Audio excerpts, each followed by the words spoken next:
Hi, my name is Rob Palazewski. I'm from ADP Ministry, Absolute Truth and Prophecy, and this is the second part of our video series called E.T., the Nephilim and the Antichrist. Oh my.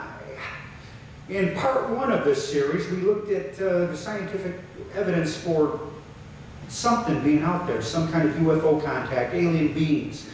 And, you know, is it all craziness or is there something to it? Well, it turns out that there might be a little more evidence than the normal person would have originally thought. And the Vatican themselves are looking for that kind of contact here.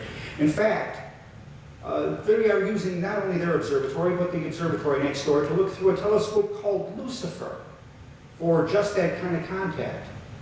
And they have theologians that are looking deeply into how alien contact would change the theology of the Catholic Church. We talked about how the Vatican is looking for an event, and the fact that 2 Thessalonians tells us to expect a sudden falling away before the Antichrist comes. And that's where we come in here in part two. What would be the nature of that contact? What is it that they're looking for? You know, scientists, as they look at this, are beginning to see less and less evidence for UFO being from outer space. In fact, one scientist wrote there is no evidence that this kind of contact could come from outer space. Arthur C. Clarke drove the point home in the New York Times when he wrote, "One theory which can no longer be taken very seriously is that UFOs are interstellar spaceships." So what are they? More and more, scientists are coming to the fact that they are demonological phenomena. They're demons. Another one writes that they're strikingly similar to demonic possession and psychic phenomena. For instance, they use mental telepathy to communicate. They use automatic writing. These are things that you get in seances. There are poltergeist, the ghost kind of phenomena that is happening here. And they blur the dimensions that we understand in physics.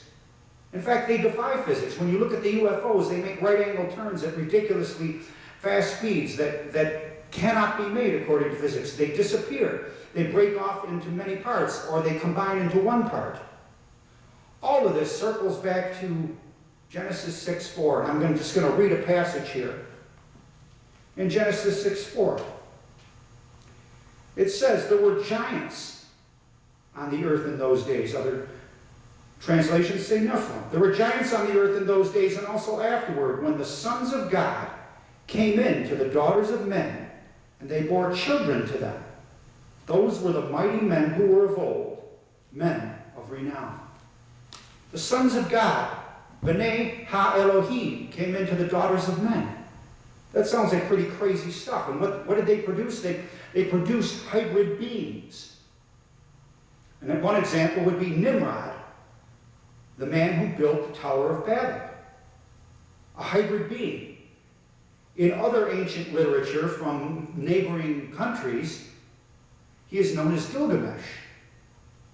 He was said to be, I believe, 2/3 part angel and fallen angel, 2/3 part demon, and 1/3 part human.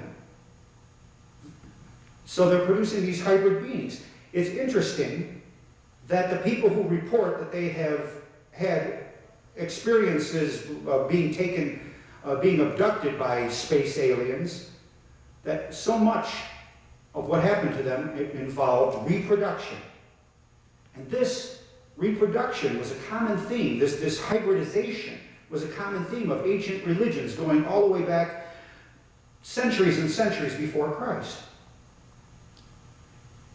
And in fact, sexual contact between humans and demons was something that was accepted by not only the ancient cultures, but also churchmen, such as respected churchmen such as Augustine, the very famous and astute scholar, St. Augustine.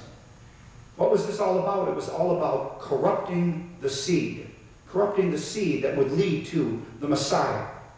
And that would make it impossible to produce the Messiah. Genesis 6:9 tells us Noah was perfect in his generations, and many scholars are beginning to believe that what was meant there in light of the passage in 6:4 was that his DNA was intact.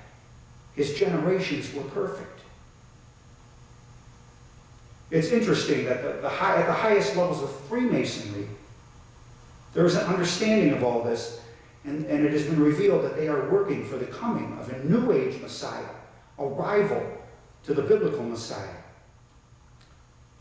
It's also important to understand that aliens come with a religious message that reflects all of this, and it's a New Age message.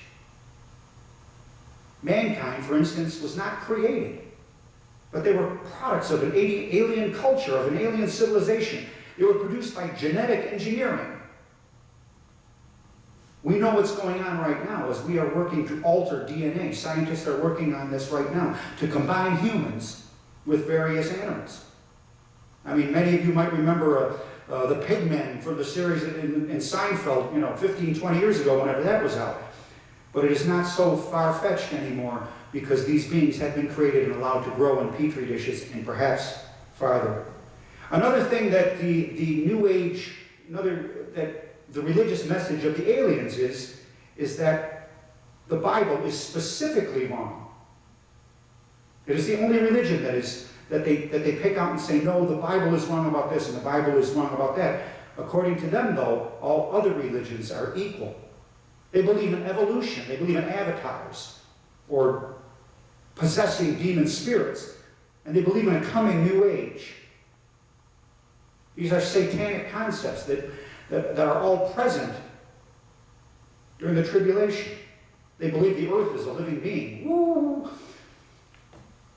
One scientist, Jacques Vallée, has said that the contacts between humans and those that were abducted are identical to that of occult initiation rituals. Identical to the occult. Vallée went on to say that all of this is setting the stage for the appearance of new faiths. In fact, there are many scholars who believe that what's going on in the world today is exactly that. It's a preparation. It is a preparation for the coming of Antichrist. And New Age folks, among their general teachings is that the Antichrist will be connected somehow to the alien phenomenon. 2 Thessalonians 2, 9 and 10 says this: the coming of the lawless one is according to the working of Satan with all power, signs, and lying wonders, and with all unrighteous deception among those who perish, because they did not receive the love of the truth, that they might be saved. They did not receive the love of the truth. That is what makes the deception possible, the embracing of the New Age creed. We know that Jesus Christ is the only vehicle of that truth. He is truth, the way, the truth, and the life. Listen, if you're interested in this series and you want to read more about it, check us out at our website at atpministry.com. That's singular, atpministry.com. And you'll find links there to the current series, and go back and check the old stuff out. See you next time.